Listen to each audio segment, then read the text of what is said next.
It started just after Christmas. I had the school on the phone saying that my son had been self-harming, which came quite as a shock. I mean, initially I had an idea he wasn't himself, but I didn't realise it was this severe.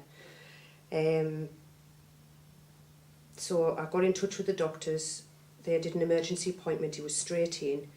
The doctor discussed what was what with him, had a bit of time on his own with them, and they decided to give him an emergency referral to the CAMS for children. The turnaround was within a month. He was there seeing somebody at CAMS. I must admit it was quite a shock. My husband, I think, got a bigger shock because I had an inkling anyway he wasn't too grand. So it was obviously a struggle. I had to try and support him, keep myself together, and obviously try and support my husband at the same time. I found with me volunteering, I've got a lot of colleagues I would talk to. Also, I could speak to the counsellor who was with my son through CAMS. If I had any worries, I could talk to them. My hobbies, I used my hobbies to help cope with the situation, making cupcakes, getting ideas of making different types of cupcakes, making birthday cards, Christmas cards. I did have my low times, I must admit. Times when I felt I needed to go and disappear in my room, watch a movie by myself, because that's what I needed to recharge my batteries and get myself back on a level plane. But I must admit, it's been an interesting journey. But without my friends and all my hobbies, I'm not sure where I would have been.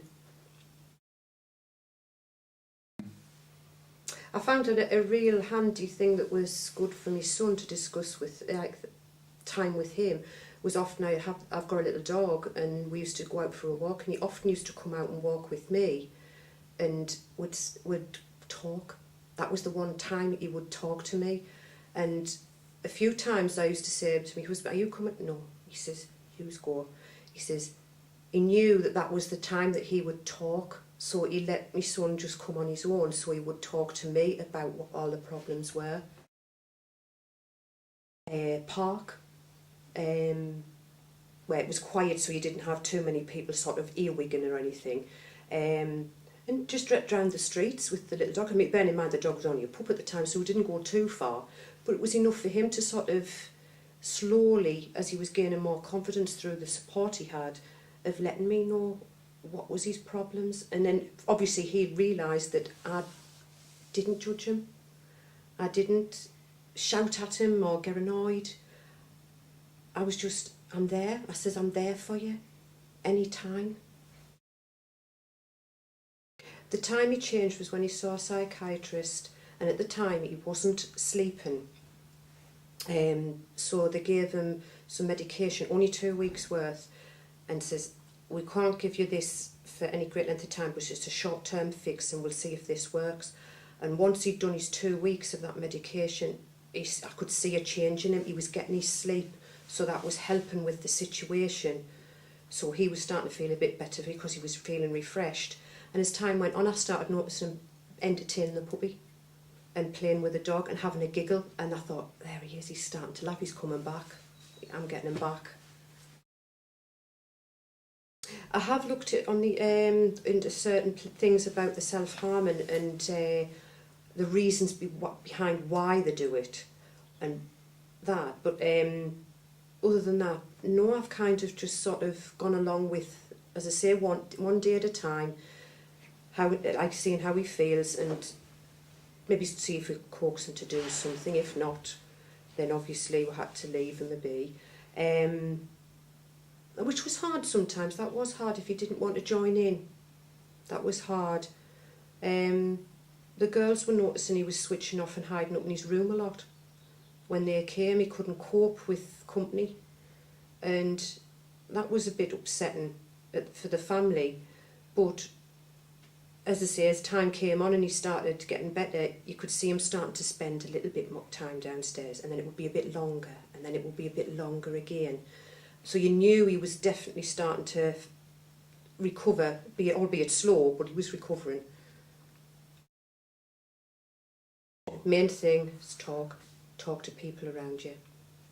Use what's around, find out support services that can help you to help whoever you're supporting. I'm Kevin Devine from Sunderland Carer Centre.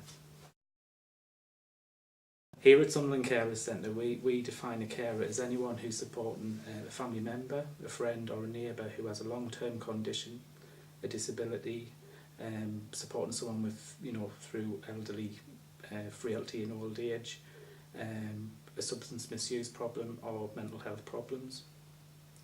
And I think, part of our work here is that carers often don't identify themselves that they have that role. They'll see themselves as being a mother, a father, a son, a daughter, just doing what needs to be done to support the person that they're looking after. And for that reason, a lot of carers don't realise what support's out there. So that's the first main barrier. We try and encourage carers to think that's what they have, that's the caring role that they have.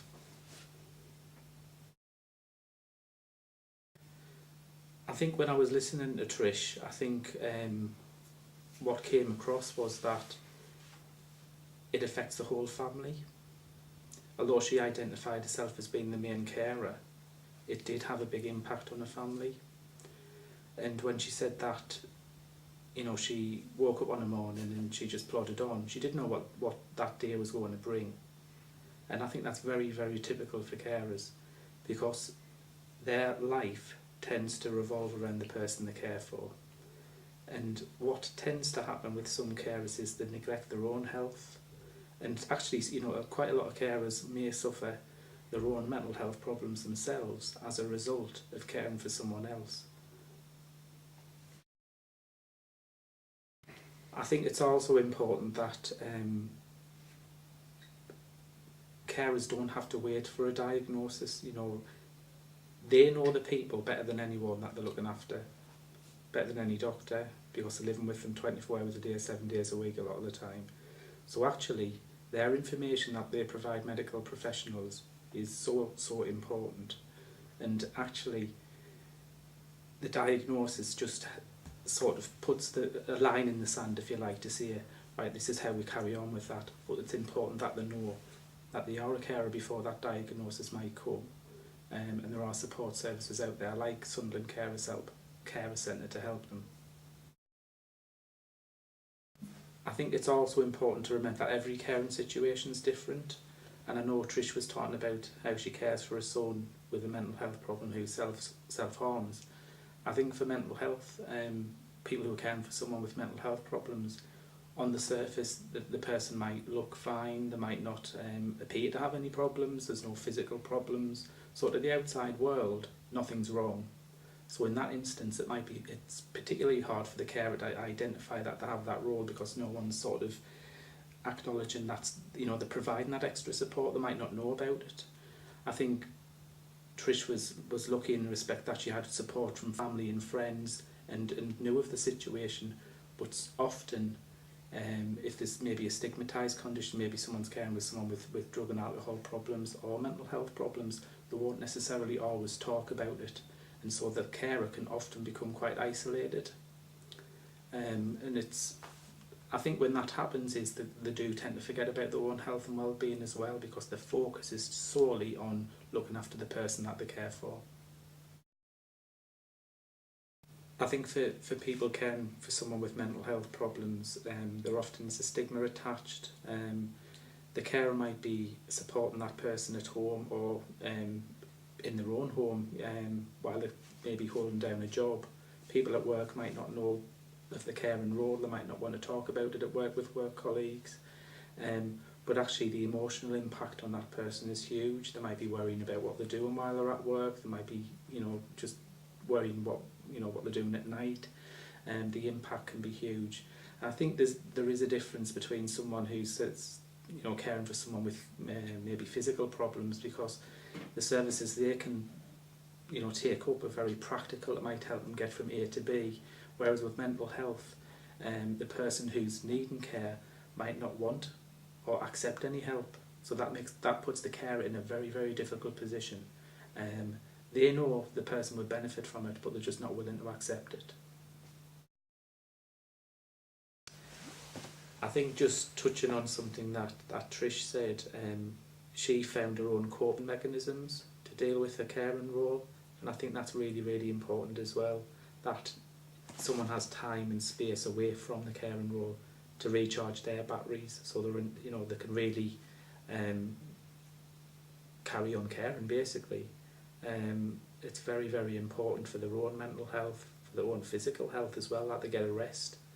And I think here at the Carer Centre we can help carers do that. We do have schemes to help carers do that. So I think to enable carers to carry on caring, it's important that they take that break, and it's important that they identify that they need that regular break as well, so they can really carry on doing the role.